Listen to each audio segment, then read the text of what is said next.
On va parler des meilleurs ETF. Alors évidemment, tout le monde parle des meilleurs ETF avec un World et tout machin.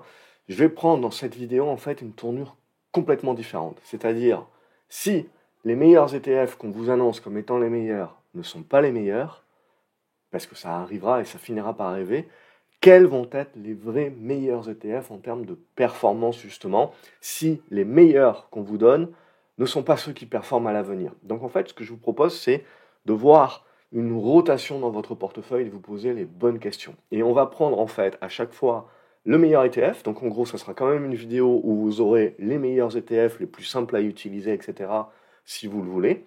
Mais à chaque fois, on se dit, ok, si ça marche pas, qu'est-ce qui va marcher à la place? Et je vous propose à chaque fois une liste de propositions, justement. Donc, on va attaquer tout de suite. Et évidemment, l'un des meilleurs ETF au niveau DCA, c'est l'ETF Monde. Et celui qu'on va souvent parler, c'est le Amundi World. Vous avez le code ici.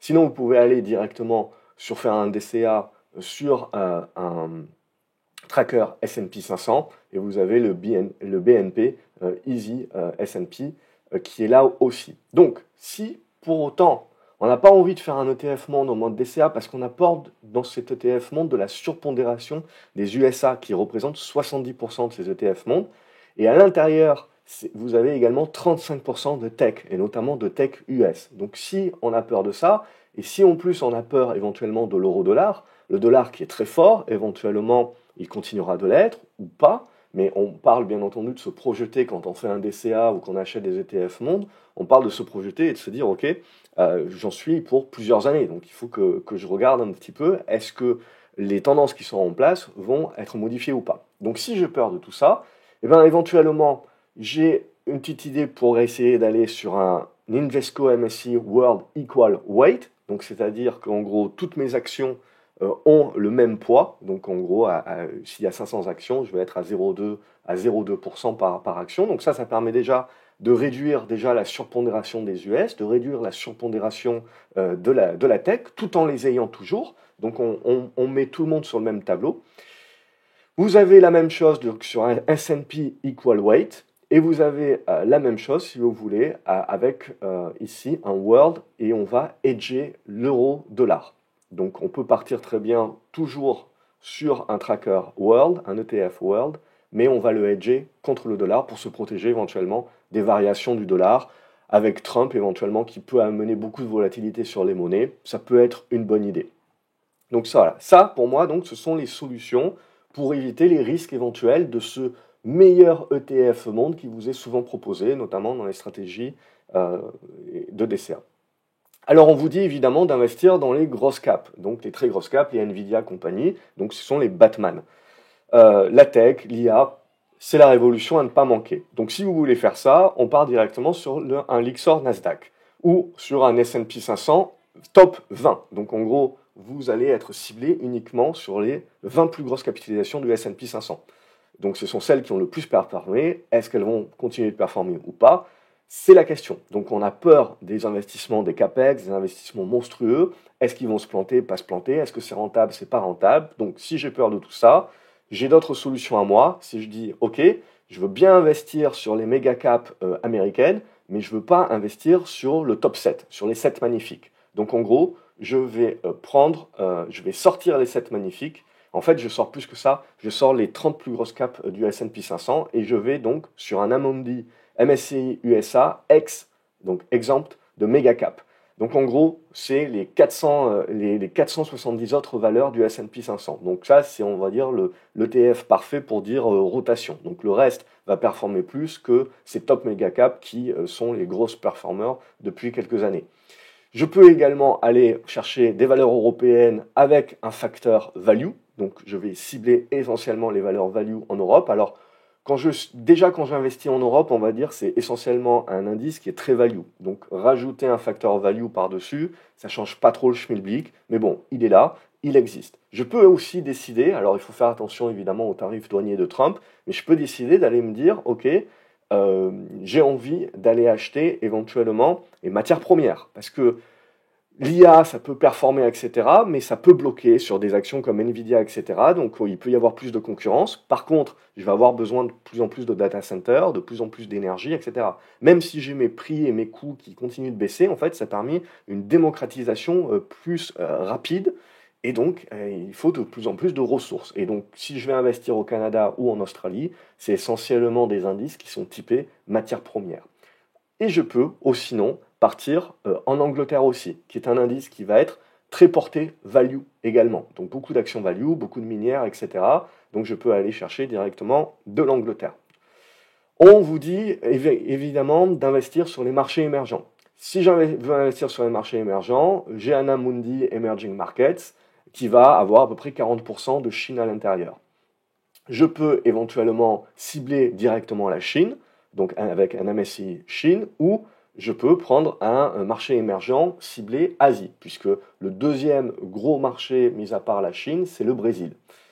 Donc je peux aller cibler, alors je ne les ai pas mis là, mais je peux aller cibler aussi du Brésil, de l'Inde, etc. Donc justement c'est là. Si on a peur de la Chine, voire de l'Asie, mais que je veux quand même investir sur les pays émergents, mais je peux aller chercher des pays du Moyen-Orient, je peux aller chercher le Japon, alors je l'intègre dans les marchés émergents si vous voulez, mais c'est plus le côté Asie. Si je veux investir en Asie, mais sans investir sur la Chine, je veux peut-être quand même avoir du Japon, et je veux avoir de la Corée du Sud, parce que ce sont des indices aussi qui sont très value, et qui vont faire beaucoup de redistribution par dividendes et par rachat d'actions. Je peux cibler directement l'Amérique latine si je veux, donc là il y aura quand même une grosse pondération au Brésil, mais il y a de l'Argentine évidemment aussi. Je peux cibler directement l'Inde, ou je peux cibler en fait les pays émergents, mais sans la Chine.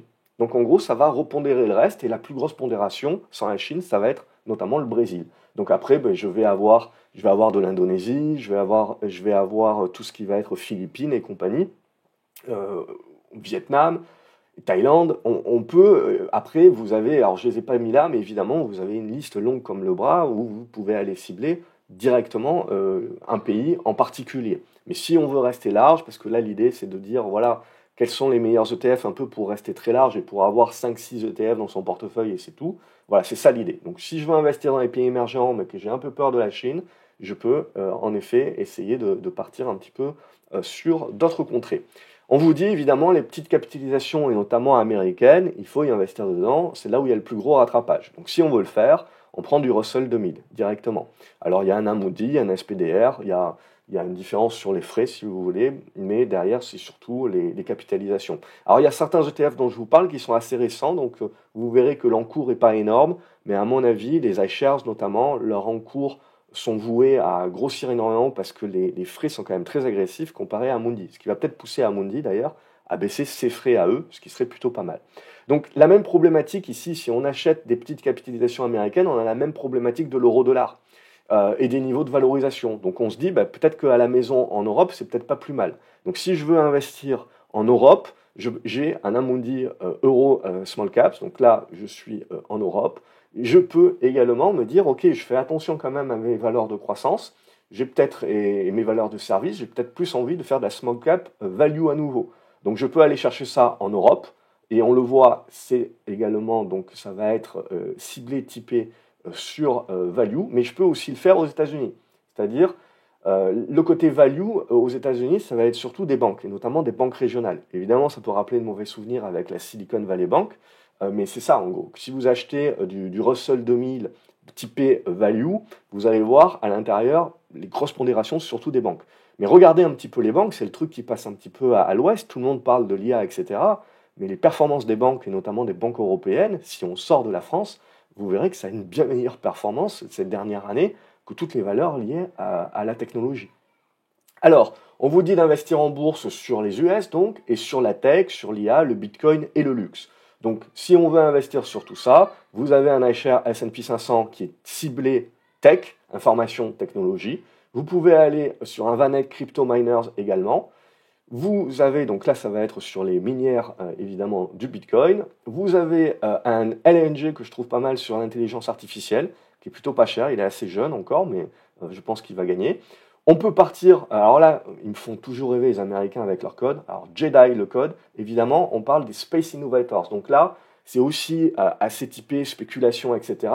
mais c'est le prochain coup, c'est en gros toutes les actions qui sont liées à l'espace, mais aussi à tous les robots taxis, volants, etc. Vous avez pas mal de choses. On peut décider de se cibler, ok, moi je veux virer tout ça et je veux rester sur du luxe. Vous avez un Amundi PEA, donc il est éligible au PEA, luxe. Donc là, ça va être très ciblé luxe justement. Et on n'a pas que du LVMH et compagnie. Si on cible le CAC 40, on va cibler, il y a pas mal de firmes, notamment, vous avez même du Ferrari à l'intérieur, etc. Ou sinon, vous pouvez aller taper directement sur un Amundi semi-conducteur. C'est nom de code CHIP, là aussi. Donc c'est en gros si on veut continuer d'investir dans tout ça. Mais si on pense que le vieux monde, ce que j'appelle le vieux monde, en gros, c'est tout ce qui est sale, donc c'est tout ce qui est hydrocarbures, tout ce qui est fer, tout ce qui est métaux et compagnie, et tout ça, c'est blindé de pognon, justement, et pour le coup, ça a fait pas mal d'investissements ces dernières années qui font que c'est plutôt intéressant. Donc en gros, c'est la rotation, c'est de se dire, très bien, plutôt que les valeurs de croissance, je vais chercher des valeurs value. Je peux aller chercher directement des matières premières, donc avec un iShares Diversified Commodities ici.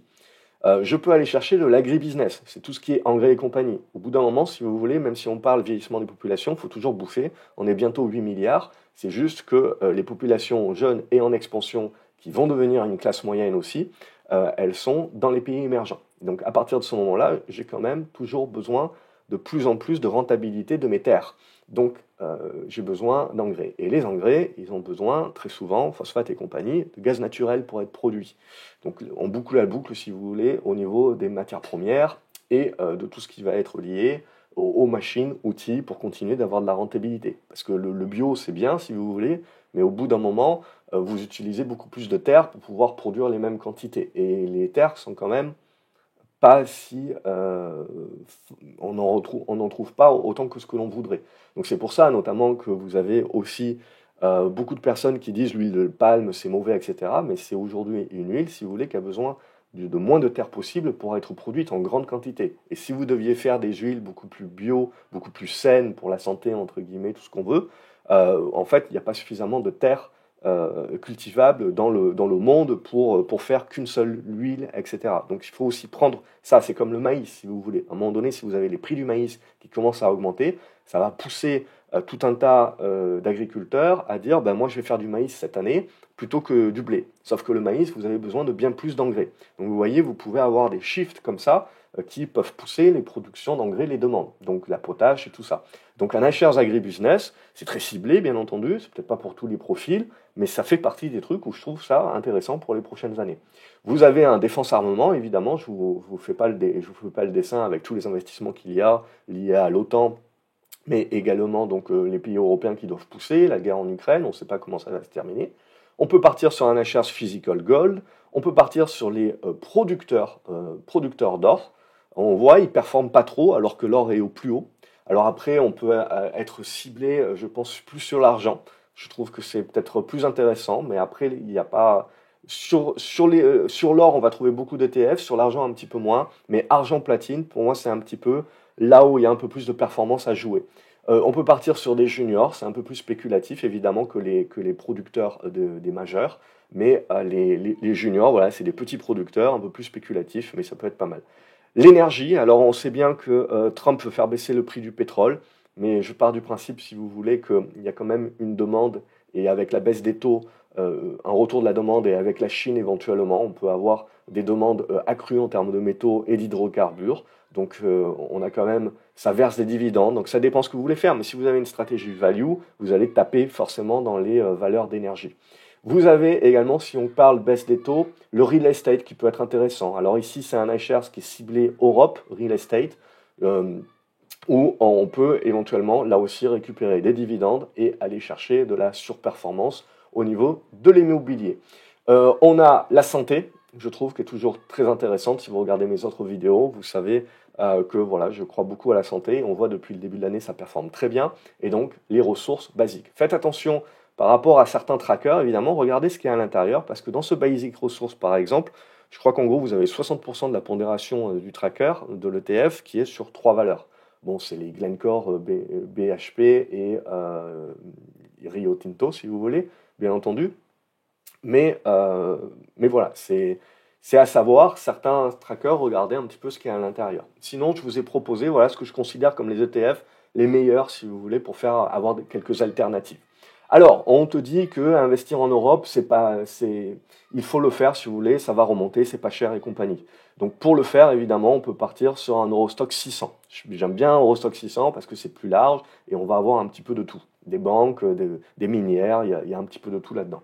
Mais en gros, tu as peur de la dette de la France, notamment des élections de l'Allemagne qui arrivent en février. Donc tu veux peut-être, l'Europe c'est bien, mais tu veux sortir un petit peu des deux gros élèves France et Allemagne qui, pour l'instant, commencent à tanguer un petit peu.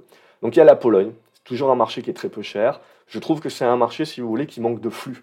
Mais sinon, dès qu'il va y avoir des flux, c'est un marché qui peut se revaloriser plutôt pas mal. En plus, d'un point de vue géographique, ça fait bien écran avec la Biélorussie et la Russie. Donc je pense que ça va continuer d'attirer des investisseurs. Ils jouent bien le double jeu entre l'Europe et les États-Unis. Donc ils achètent pas mal d'armements qui est plutôt américain, si vous voulez, mais ils chopent pas mal de subventions européennes. Donc ils ont pas mal de double jeu. On peut également partir sur des UK Dividends Aristocrats. Donc là, en gros, on va choper vraiment des dividendes. Donc vous allez avoir du British Tobacco, vous allez avoir pas mal de minières, etc., de l'énergie, et vous allez avoir du 5-6% de rendement en dividendes sur des actions qui en plus sont value, qui je pense également, si le monde demain est un peu plus inflationniste que déflationniste, on ne parle pas à court terme, mais si on se projette, si on est long terme, je pense que voilà, les dividendes, c'est des valeurs value. Okay, on n'achète pas pour le dividende, mais on achète pour le côté value. Vous avez les pays nordiques, je ne vous fais pas un dessin. Sinon, si on pense vraiment que c'est pourri, hein, évidemment, on peut shorter. Alors vous avez le BX4 qui est très connu, mais vous pouvez shorter également directement le DAX. Donc ici, je vous ai mis les codes, si jamais, voilà, c'est ça qui vous intéresse. Voilà, en gros, ce que je voulais vous dire pour cette vidéo où on prend le problème à l'envers. En gros, c'est à chaque fois l'idée, vous me direz si c'est une bonne idée ou pas, si ça vous a plu, mais c'est, voilà, en gros, tout ce qu'on vous dit de faire, si ça marche pas, parce que moi je pars du principe, si vous voulez, que si tout le monde fait la même chose et que ça marche, c'est qu'à un moment donné, ça va plus aussi bien marcher que ça. Donc c'est bien de prendre la tangente. Donc c'était pour vous proposer, voilà, de ce qui peut devenir en fait les futurs meilleurs ETF si vous avez des changements de tendance et vous proposer les produits. Donc si vous avez apprécié la vidéo, n'hésitez pas à mettre un pouce, à la partager également sur vos réseaux sociaux, me dire ce que vous en pensez ou me donner quelques ETF en commentaire que vous utilisez et que vous trouvez bons et qui pourraient s'appliquer à une des catégories.